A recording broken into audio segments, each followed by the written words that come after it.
So welcome everybody and congratulations on joining this is our first 21-day program.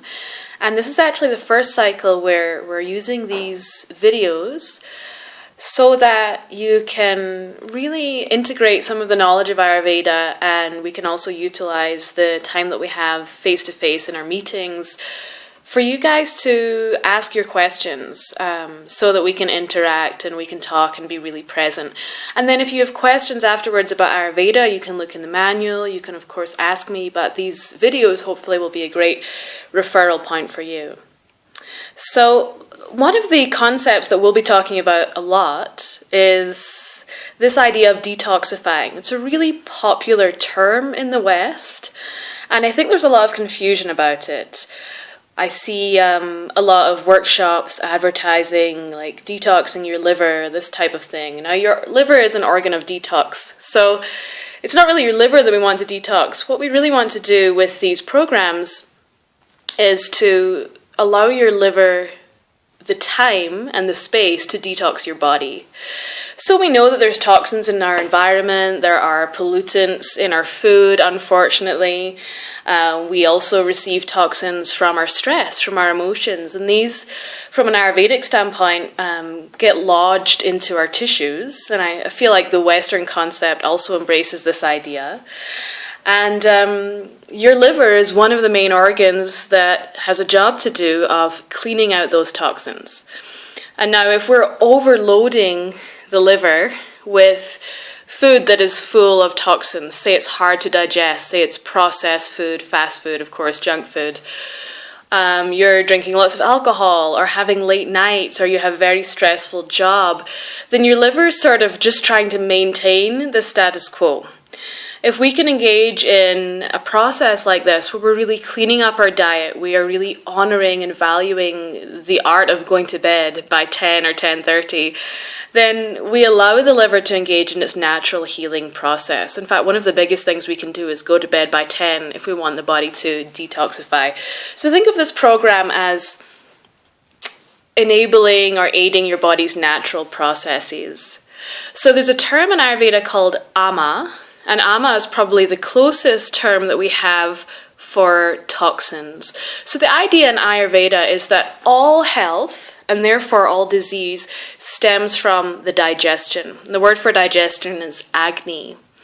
So from an Ayurvedic point of view, when we're not digesting our food, our thoughts, our emotions, or our experiences properly, then there starts to be a buildup of, we think of it as like a white toxic sludge in the digestive tract. And that could either be because you're eating foods that are difficult to digest and they're leaving a residue within the intestines, or it could be that you're eating well, but you're either eating the wrong types of food for your body, or you're eating standing up, you're eating while you're having an argument, you're working too much. So with that added stress, the body is then not processing and metabolizing the food properly. So we end up with this thick, white, toxic sludge in the digestive tract that in Ayurveda we call ama. And if that ama isn't quickly removed from the body or from the digestive tract, it gets absorbed into the tissues.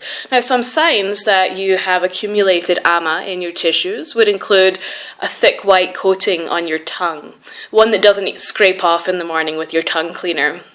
Feeling, of course, tired, sluggish, unusually pale complexion or acne, bad breath, foul body odor, low energy.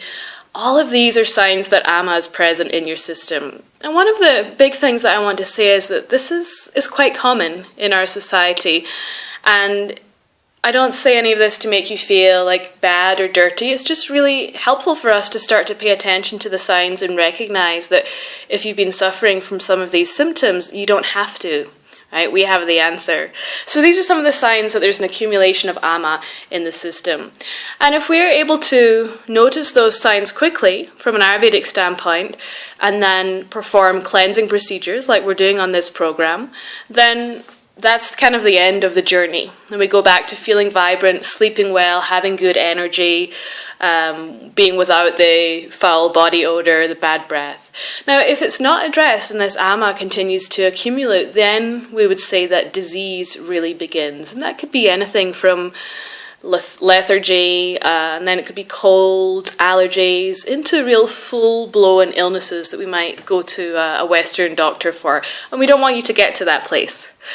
So if digestion is the root of all ama, then that's really where we want to go. In the West, of course, we would just treat the symptoms. We would get a medication for lethargy or tiredness, right? Or we would get some kind of medication for digestion. But in the Ayurvedic standpoint, we're going back to the root, right? We're not going to give medications for these symptoms. We're just going to start by what we would call kindling the Agni. And Agni is the word for transformation, for digestive fire. So kindling the Agni involves a couple of steps. And the first step is, we call it Agni Deepana, which basically means that kindling the digestive fire. We start to clean up the diet, which is what we're doing with this list of foods in your manual that we're going to remove. We start to think of the digestion really as a fire, so we don't want to quench it with cold foods, icy beverages, heavy, rich foods, things that are hard to digest, processed foods, leftovers, junk food. So straight away, just cleaning up the diet can make a huge impact on your health. And then we start to honor the fact that the body's internal fire follows the path of the sun in nature. Of course, we're the microcosm of the macrocosm. We're not living separate from the universe. And so we become aware that when we wake up, one of the best things we can do for our energy is to rise with the sun at this time in the morning. It's really appropriate for us to be awake, to get moving, to get some exercise first thing in the morning, even if it's just a few sun salutations. We also want to honor that the digestion is a little bit sluggish first thing in the morning.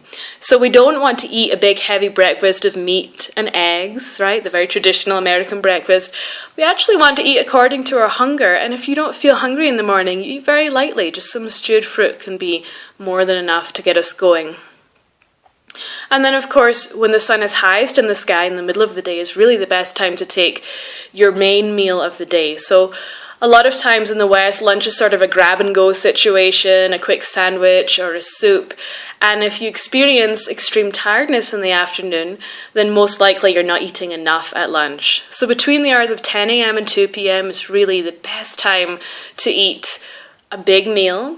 Also, if you do eat animal protein, this is probably the best time to digest it. So a good time to have some chicken or salmon, or it can be lentils, beans, along with some nice whole grains, lots of veggies. And then in the evening, when the sun starts to settle, and so does our digestion, if you're very hungry, it's perfectly appropriate to have another good-sized meal, but often we have a lighter meal in the evening, something like a soup that's a little easier to digest before we go to bed. So that's sort of the daily rhythm of the diet. In addition, spices are believed to be very important in Ayurveda for kindling the digestion. Spices would be things like ginger, black pepper, cumin, turmeric. These are some really important ones that we want to start to try and get into our diet as much as possible. Now, black pepper is easy because we can enjoy that on all different things. I like to add a couple of slices of fresh ginger root into my hot water and drink that as a tea throughout the day. And cooking with cumin, turmeric, both delicious. So hopefully you can start to add these into your digestion, into your meals. And then, of course, drinking warm liquids as opposed to icy cold. Now, some of us really don't like to drink warm beverages, so we would go room temperature. But we're thinking about nice, warm or hot water instead of cold. Herbal teas are also great. And then warm foods as well. So anytime we have very cold food, think about a big bowl of ice cream, then we think that we're quenching or smothering the digestive fire. Think about your digestion as a fire. We want to put the kind of fuel on that fire that will not create any smoke or toxicity in your body. So we want to metabolize the food, we want to be able to absorb all of the nutrients, and we want to have proper elimination. So then the third part of this cycle, we have Ama and Agni, are the malas, which are the waste products of the body, basically sweat, urine, feces. So a healthy digestion does eliminate every day. So if you're not in that pattern, we want to get you to that pattern, and ideally it's first thing in the morning. So we like to wake up with the sun, we want to clean the tongue, drink maybe a cup of warm or hot water, and then at that point, we want to have a bowel movement. And some of us will have another 1 or 2 throughout the day. We don't want to have them too frequently either, because that's another sign that we're not absorbing our nutrients properly. So want to have at least 1 healthy bowel movement every morning. And if you're not in that habit yet, we just start to take a few minutes, sit on the toilet for a few minutes every morning and start to retrain the body to adapt to that process. So these are the 3 terms that I want us to be aware of: Agni or digestion, Ama or toxicity, and then the Malas, the waste products, which are less important. But basically the goal of this program, which sort of sets it apart from, say, a Western approach, is that we're really looking at your digestive capacity. You could be eating really healthy foods. You might eat like a full plate of beautiful vegetables every day, but you might be eating them at the wrong times, or they might not be the best vegetables for your body type, or they might be raw, and that can be hard for many of us to digest. So just because you're eating food that's full of nutrients, it doesn't mean that you actually absorb those nutrients. If the food isn't well prepared, lightly cooked, taken in moderation at the right times. So we want to really think about stoking the digestion so that we can get the most out of our food, and then we can experience really functional digestive fire. We clean up the Ama, and after this Agni Deepana process, where we do sometimes a few days in this cleanse, at least a week of kindling the digestive fire, then it's appropriate to go on to more of a set cleanse. So in this particular program, we're of course enjoying a few days of khichdi, which is a mono diet. Another option is to take 1 day a week of liquid only. So it could be herbal teas, stewed fruits, light soups, things like that, or even just hot water from sunset to sunset. So there's different variations when it comes to the cleansing process, and we'll do that part guided together. But the most important part to remember with this whole process is that it's not so much about what you eat as what you can digest. And we want to really stoke the fire together over the next few weeks.